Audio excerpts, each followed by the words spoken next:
Buenos días, compañeros. Yo les voy a hablar sobre la geología económica en México y su importancia dentro de la ingeniería civil.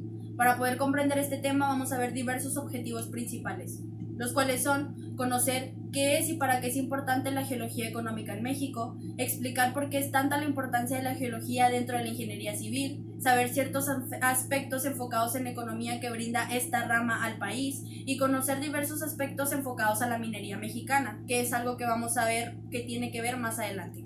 Para comprender este tema, primero tenemos que resolver las preguntas principales, se podría decir.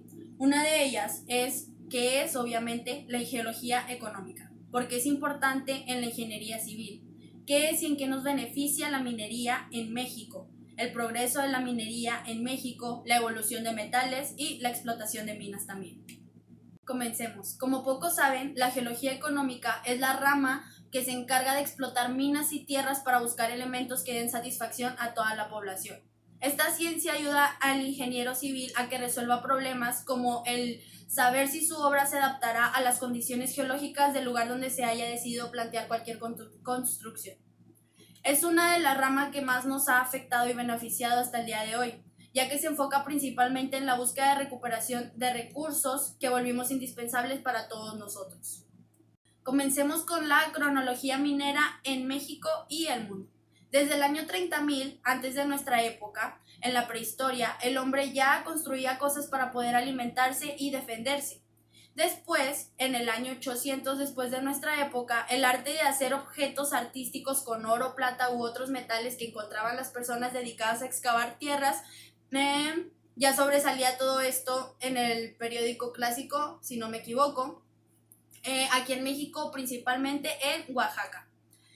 Y ya en el año que la minería comenzó a producir dinero y se tomó como una actividad económica en México fue en 1521, en la época de Hernán Cortés. ¿A qué me refiero con que esta rama se ha vuelto indispensable para el ser humano? Bueno, comencemos. Nos ha traído beneficios como el petróleo, un compuesto que hemos convertido prácticamente en algo indispensable con el paso del tiempo. En 1521, Hernán Cortés abrió la primera mina en México y en América, que es llamada la mina de Taxco. Y a partir de este suceso se empezaron a realizar búsquedas y descubrimientos de las minas de plata en Sultepec. También se inauguró la Casa de la Moneda de México y se creó la mina de plata Alvarado en Beta Grande, Zacatecas, donde actualmente se continúa trabajando y sacando provecho de todos los descubrimientos de años pasados. ¿Cómo fue evolucionando la minería en México? México comenzó a presentar problemas en el área de la minería en los años 2007 y 2008 aproximadamente, y se notó una recuperación fantástica para el año 2010. En la producción mundial, México colocó la plata como el producto número 1. Después se encuentra el bismuto, el plomo. En noveno lugar, México obtiene el oro. Y en 11º lugar se encuentra el cobre. Esta gráfica muestra todos los elementos y su porción en el país. El sector minero de América Latina ha mostrado una evolución más favorable que la del resto del mundo, lo dijo la Cámara Minera Mexicana. Explotación minera. La explotación minera debe realizarse solamente si cumple con la siguiente ecuación presentada. El valor de la producción debe ser igual al costo de explotación más el beneficio industrial. El humano dedicado a la minería, entonces, concluyendo, tiene que buscar la manera de compensar la explotación o el daño que se vaya a realizar en él. Así como la mina va a producir muchos beneficios para la sociedad, si se trabaja en exceso se puede llegar hasta el punto de acabar con ella o destruirla. Todo el ser humano sabe que cualquier actividad en exceso es mala. Esta gráfica presenta la inversión extranjera directa en la minería en México. Economía minera de México, o sea, el progreso de la minería en México. En México existe el sector minero metalúrgico, como lo menciono aquí, que trata principalmente de proporcionar el 4% del PIB, que es el Producto Interno Bruto. México está entre el 10º lugar al comerciar materiales como el zinc, el grafito, el yeso, el oro, etcétera, entre otras cosas. Porfirio Díaz se sabe que encontró la manera de utilizar la energía eléctrica para las labores mineras del país. Gracias a él, México fue avanzando en muchos aspectos, principalmente en el económico. Hablemos sobre los campos geotérmicos en México. En México, los encargados de construir y supervisar los campos geotérmicos son la Comisión Federal de Electricidad. México ocupa el cuarto lugar en la capacidad geotermoeléctrica instalada de 6 países, y existen 5 campos que diariamente sufren de explotación lamentablemente por el país, como lo son el Cerro Prieto, los Azufres, los Humeros y las Tres Vírgenes. Son supervisados de todos modos y controlados por la Comisión Federal de Electricidad. Todo esto bajo un reglamento que estableció la Ley de Energía Geotérmica para que ningún campo esté en peligro. Esto es la ubicación de los 5 campos que se mencionan. Hablemos sobre el panorama hidrológico en México, los campos hidrológicos que se ubican en Nuevo León. Existen diferentes campos de este tipo por todo el estado. En este apartado se da la prioridad principalmente al que determinó hace tiempo la disponibilidad del agua subterránea. El acuífero, así se llama, el campo Buenos Aires, es el más reciente. Este campo está localizado al oeste del estado de Nuevo León, prácticamente al sur de Monterrey. Se rodea de pozos profundos que ayudan con el aprovechamiento del agua subterránea, y el agua subterránea proviene de las rocas calizas y diferentes túneles también subterráneos que provienen o fueron descubiertos gracias a geólogos también.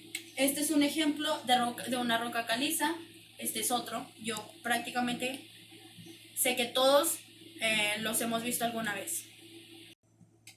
La caracterización geológica del DF.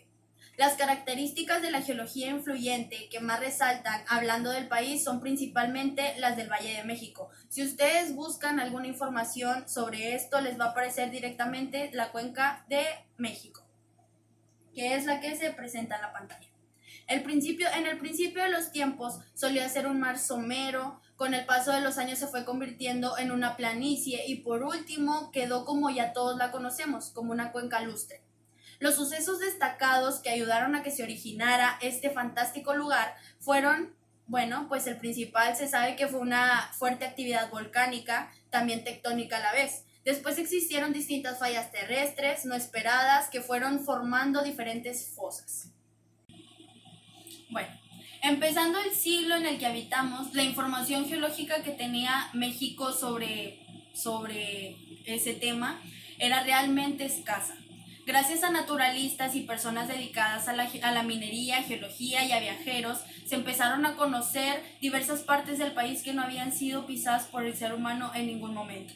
La geología comenzó a tener avances importantes en este país cuando comenzó la expropiación petrolera, en el año 1938. Esto ayudó al descubrimiento de lugares realmente fantásticos y que en ese entonces se consideraban inexistentes. Conozcamos información relevante de la geología en México. Existen infinidad de fallas geológicas como el Cañón del Sumidero, ubicado en Chiapas, que se considera una falla peligrosa pero detectable, lo que causa poco riesgo a la población cercana. Las fallas tales como la del San Andrés, que producen terremotos y sismos, sí se producen de una manera muy continua y sí pueden atraer consecuencias para la sociedad. Y todos los geólogos están involucrados en el estudio de estas reacciones. Ellos tienen diversas funciones que sin duda alguna ayudan al desarrollo del país y al cuidado de las personas de este mismo. Si ellos no estuvieran trabajando para nosotros, para la sociedad, muchos seres humanos y muchas construcciones estarían en peligro. Estas son otras ciertas fallas geológicas y pues esta gráfica representa la deforestación por minería en México en el año 2019. Bueno, sobre todo lo mencionado, podemos concluir que México es uno de los pocos países que obtiene una gran cantidad de beneficios de los suelos, cosas que pocos saben. También sabemos o aprendimos que los geólogos ayudan a los ingenieros al estudio de los suelos para lograr saber si son aptos o no para realizar construcciones sobre ellos. Los geólogos son los encargados de la industria energética, es algo que pocas personas saben, poniendo como principal elemento al petróleo, algo que como ya mencionamos se volvió indispensable para el ser humano. Sin los geólogos, muchas de las construcciones existentes podrían haber terminado destruidas o hubieran terminado en catástrofes en poco tiempo, por fenómenos naturales o simplemente porque el suelo aún no estaba preparado para comenzar una construcción en él. Y también los geólogos pueden realizar su trabajo en la industria minera. donde se encargan de realizar estudios del impacto ambiental y económico de cada una de las minas que descubre.